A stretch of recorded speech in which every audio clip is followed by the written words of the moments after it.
Embora ninguém possa voltar atrás e fazer um novo começo, qualquer um pode começar agora e fazer um novo fim. Chico Xavier. Queridos amigas e amigos do CRE, é com grande alegria que espíritas de todo o Brasil e mundo comemoram esta semana a passagem natalícia do nosso querido Chico Xavier. Essa palestra não tem intenção de expor toda a biografia de Chico. A história de um homem não cabe em uma singela palestra como esta. Não há como dar o devido peso a cada ano vivido, nem como incluir cada evento e cada pessoa que fizeram parte de uma vida inteira. O que se pode ser é fiel aos acontecimentos e à essência de sua trajetória. Chico Xavier nasceu Francisco de Paula Cândido Xavier. Essa palestra foi totalmente baseada no livro Vidas de Chico Xavier, de Marcel Souto Maior. Chico nasceu numa pequena cidade de Minas Gerais, chamada Pedro Leopoldo, em 2 de abril de 1910. Filho de um operário pobre e uma lavadeira.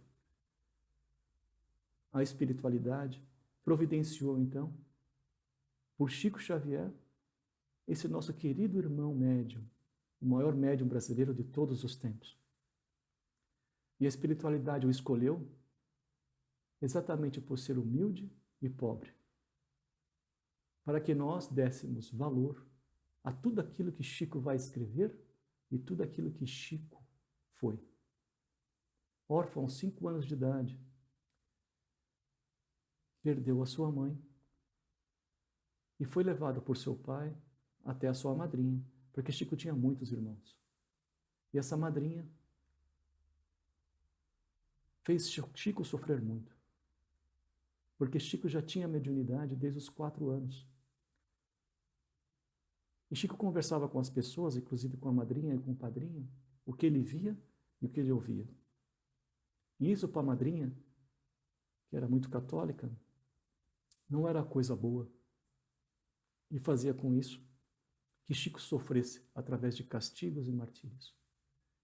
Chico, desde essa idade, já tinha clareaudiência e clarividência. E conversava com a sua mãe já desencarnada, como se fosse uma pessoa normal, uma pessoa comum, uma pessoa encarnada. E Chico não podia expor isso para ninguém, porque seria dado como louco, um desvairado. Estamos falando então do início do século XX, onde o espiritismo ainda, em especial no Brasil, não era divulgado como hoje. E a sua mãe prometeu um anjo, se Chico se comportasse bem e se suportasse as provas que a madrinha o colocava.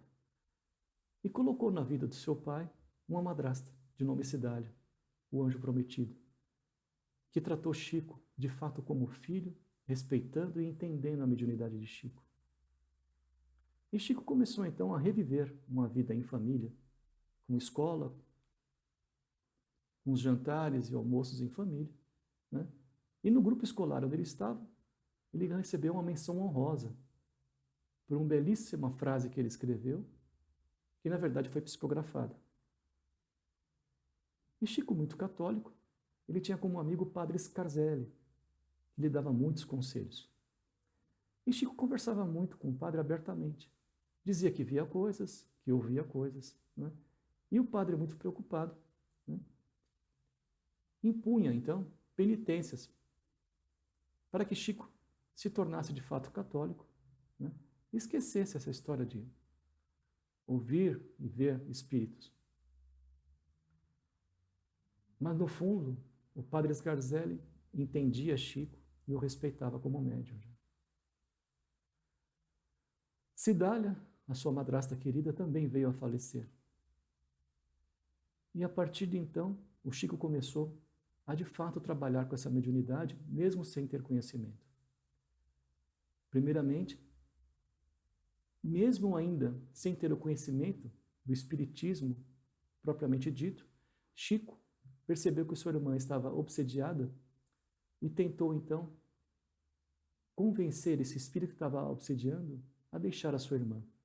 E nessa ocasião, um casal de espíritas presentes a esta sessão, onde Chico tentava desobsediar a sua irmã, percebeu que Chico era um grande médium, né, e convidou Chico a participar, então, a entender, a estudar o Espiritismo.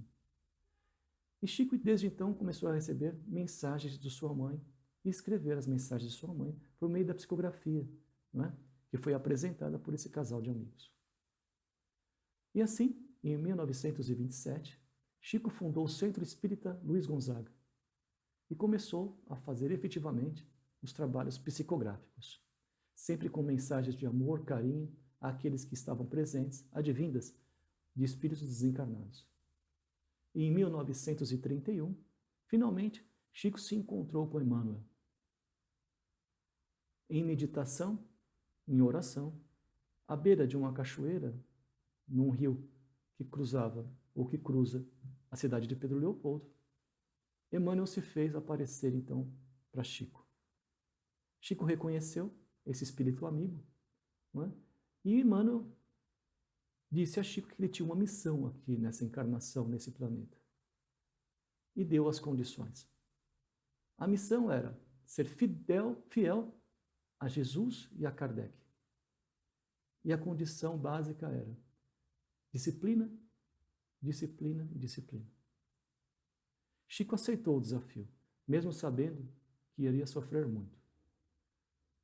Desde lá, Emmanuel já adiantou a Chico que eles iriam escrever juntos dezenas de livros. Chico, sem recursos, sem cultura, achou tudo muito estranho, quase que impossível para alguém tão inculto como ele. Chico tinha um 4º ano primário, mas aceitou a missão. Chico foi funcionário público desde 1933. E nessa ocasião, ele publicou, por Emmanuel, um livro chamado Parnaso de Além-Túmulo, que era uma coletânea de poemas de poetas já desencarnados. Isso causou um grande espanto à época, porque os poemas eram muito fiéis aos poetas desencarnados e com uma cultura na escrita, num português muito acima daquilo que Chico tinha aprendido até o 4º ano primário. E foi em 1943 que Chico psicografou, por André Luiz, o nosso grande Nosso Lar, esse livro que nos abriu as portas ao espiritismo, ao conhecimento do além-vida, das colônias espirituais. Mas Chico não teve ainda uma vida tranquila. Zombado, humilhado, não só por aqueles que o rodeavam na cidade de Pedro Leopoldo, mas também por seu sobrinho, que caíam em tentação. Não é? E foi aos jornais e disse que tudo aquilo que o Chico fazia era mentira, falso. Não é? E foi muito triste para Chico. Essa época foi muito triste. Né? Esse sobrinho, mais tarde, ele foi internado no hospital psiquiátrico e veio a desencarnar, com graves problemas psiquiátricos. Né? Dado ao crescimento do centro espírita e do movimento na pequena cidade, Chico teve que se mudar em 1959 para Uberaba, onde montou um grande centro espírita. Chico fez, pela sua passagem aqui na Terra, diversas amizades com médios, como o Dr. Valdo Vieira, né, que em 1965 foi até os Estados Unidos evangelizar, divulgar o Espiritismo. Mas foi nos anos 70, em especial, que pela participação em programa de TV chamado Pinga Fogo, que Chico teve grande repercussão nacional. Nesse programa, exibido ao vivo para todo o Brasil, um programa de perguntas e respostas com jornalistas e convidados, Chico fez a divulgação do Espiritismo, inclusive fazendo psicografias ao vivo, sempre com a ajuda de Emmanuel, com o apoio de Emmanuel, parceiro fiel, firme. Chico nunca teve a saúde perfeita. E desde então, nos anos de 1980, Chico teve um agravamento no seu estado de saúde. Em 1981, ele foi indicado ao Prêmio Nobel da Paz, continuou com seus trabalhos firme, sem parar. Chico publicou mais de 400 livros, com mais de 30 milhões de cópias, e jamais recebeu um centavo por suas obras. Chico viveu de sua aposentadoria até o final da sua vida. E até o final da sua vida ele trabalhou. Chico desencarnou em 30 de junho de 2002. E aqui tem uma curiosidade muito grande. Ainda jovem, Chico foi acometido de uma pequena doença, mas ele teria que fazer uma cirurgia. Ele disse para Emmanuel que tinha medo de desencarnar. E Emmanuel, com o bom humor dos espíritas superiores, disse a Chico que ele só iria desencarnar o dia que todo o Brasil, toda a população brasileira estivesse feliz. E Chico também, de muito bom humor, disse, então eu não vou desencarnar nunca. Isso foi muito curioso, porque Chico desencarnou exatamente num dia em que todo o povo brasileiro estava muito feliz. Nós havíamos conquistado o pentacampeonato de futebol exatamente naquele dia, algumas horas antes. Isso foi muito curioso, porque realmente aquilo que Emmanuel havia comentado se fez valer. E fez sofrer um pouco menos nós brasileiros, que sentimos a partida do Chico como a de um grande irmão. E Emmanuel deixou uma mensagem muito bonita a Chico. Disse, Chico tem dedicado toda a sua vida a aliviar as agruras morais e físicas de seus semelhantes, tanto por seus atos como por suas palavras. Isso porque ele não é um simples teórico, mas um praticante vivo e sempre ativo do bem. Esse texto que eu vou ler agora, ele foi escrito por Elias Barbosa, um espírita escritor, que diz, Chico, querido e amado Chico Xavier, Chico não foi apenas um medianeiro de personalidades famosas, no topo das letras.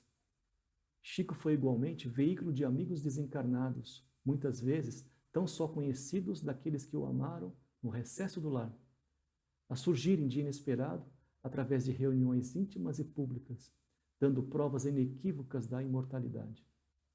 Foram pais e mães, filhos e amigos que retornaram do mais além para sofrear o desespero dos entes queridos que ficaram o mundo a lavar-lhes a lousa com as próprias lágrimas.